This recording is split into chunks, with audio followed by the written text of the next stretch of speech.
guys, my name is Toby Follar and welcome to this live loop breakdown video.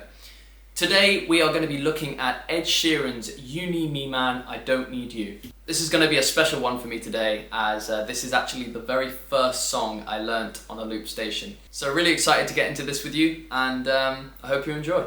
This is the video that we will be working with today. It's important to highlight this to you guys because Ed sometimes uses different tunings in different videos.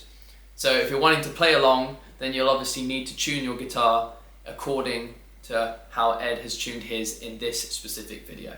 With that in mind, let's go over the equipment you will need in order to build this specific loop. Number one, you will need a semi-acoustic guitar. As I've just mentioned, you will need to tune the guitar down 3 semitones from standard tuning. And then you will need to place a capo on the 2nd fret. Number two, you will need some sort of microphone to be able to record the vocal parts of this loop. And thirdly, the guitar and the mic need to be plugged into a loop station. Ed Sheeran is using a Boss RC20. I have here a Boss RC30, but pretty much any loop station will do. And lastly, you will need some sort of speaker or amp to plug all of the equipment into in order to hear your sound back and build the loops. So here's what you need to know about this loop. It is broken down into 8 individual layers built on 4 beats, which means that each layer is relatively short in the space of 4 beats and it can move at quite a rapid pace.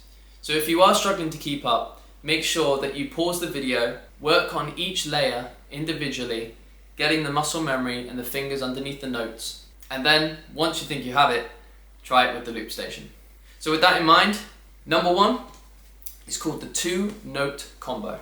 Taking your index finger on the 5th fret of the B string and your ring finger on the 7th fret of the high E string, you're going to alternate between the 2 notes for the 4 counts. Ed plays most of his songs using a finger style, but I prefer to use a plectrum. There's no right or wrong answer with this, it's basically down to what you prefer. Ed uses a muted technique on this to give it more of a staccato feel. So, using the side of your hand, you're going to slightly palm mute the strings. And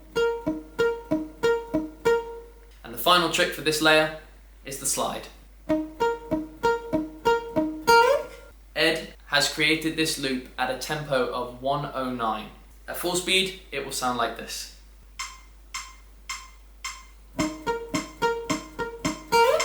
Layer number 2 is called the Syncopated Riff. You take your index finger and your ring finger, but you move them up to the 12th and the 14th fret. You start with your index finger on the 12th on the D string,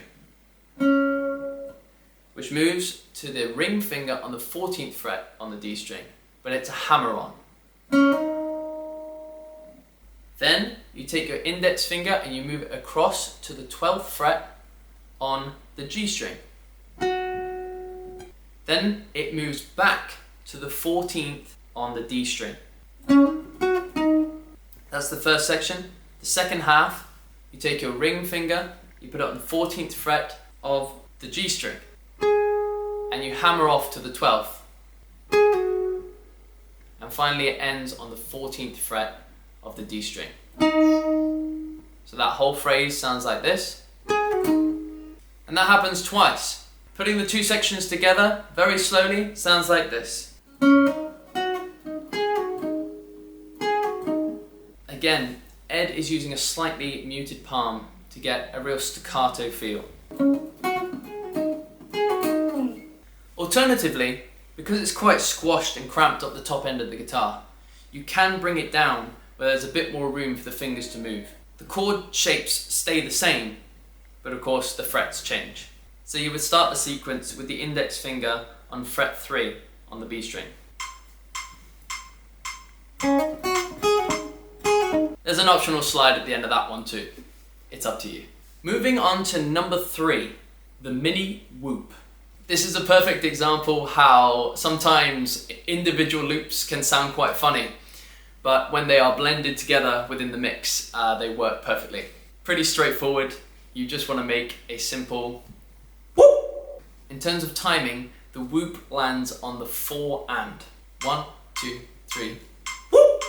Layer number 4, the beatbox, kick and snare. Now, I just need to say, I am not the best beatboxer in the world. This is where Ed starts to introduce a drum sound into the mix. We have a kick and a snare sound. The kick lands on the 1 and the 3 and the snare lands on the 2 and the 4.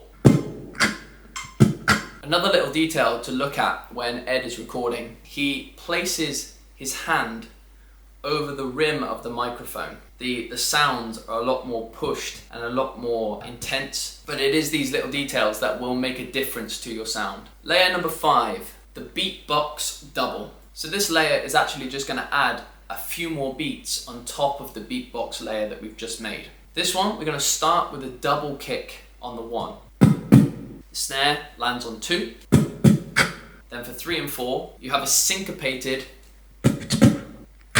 I will be honest, Ed is making a slightly different sound, but I don't have the beatbox skill for it, so we're going to do something as near as possible. Number 6, fresh breath. This is a fun one. This is real simple. You let out a lovely... Layer 7 starts with the double kick, and then on the 2 lands the fresh breath.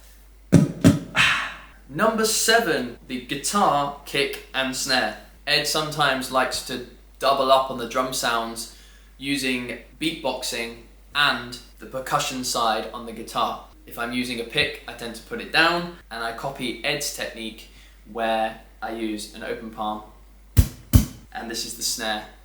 Those are the sounds, but what is he doing? He's actually copying layer number 4, which was the beatbox, kick and snare. The only twist on this one is we do have the double kick at the start.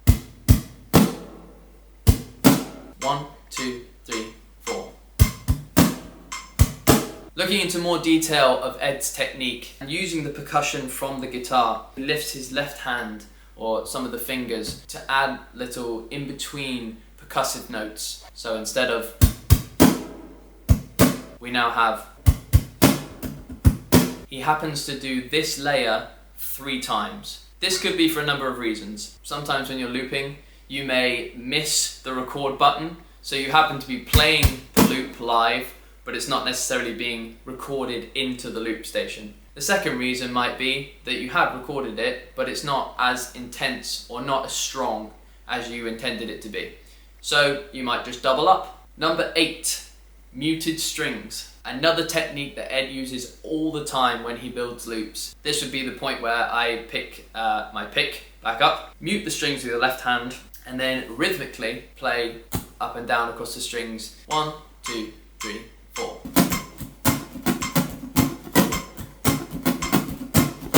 And that's it, guys. 8 layers to build the opening loop for You Need Me Man, I Don't Need You. Thanks for watching, and I'll see you in the next video.